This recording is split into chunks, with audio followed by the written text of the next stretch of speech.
मराठवाड्यातील 30 विधानसभा जागा जिंकणार, अमित शहांना विश्वास, चर्चा सकारात्मक, लवकरच जागा वाटप जाहीर होईल। बैठकीनंतर शिंदे फडणवीसांची माहिती। अक्षयचा मृत्यू अतिरक्तस्रावाने झाल्याचं पोस्टमॉर्टम अहवालामधून समोर, तर नातेवाईक आज मृतदेह ताब्यात घेणार का याकडे लक्ष। राज्यातील 40,000 प्राथमिक शाळा आज बंद, 2.25 लाख प्राथमिक शिक्षक आंदोलनासाठी सामूहिक रजेवर।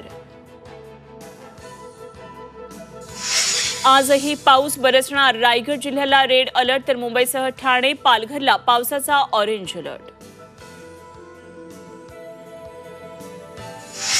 लोणावळ्यात धुक्याची चादर, मिनी कास पठार म्हणून ओळखल्या जाणाऱ्या कारवीला बहर, पर्यटकांची पावलं लोणावळ्याकडे। आणि अभिनेत्री उर्मिला मातोंडकरच्या घटस्फोटाची जोरदार चर्चा, 8 वर्षांनंतर उर्मिला मोहसिनचं नातं संपुष्टात येण्याची शक्यता। मुंबई न्यायालयामध्ये घटस्फोटासाठी उर्मिलाचा अर्ज, सूत्रांची माहिती।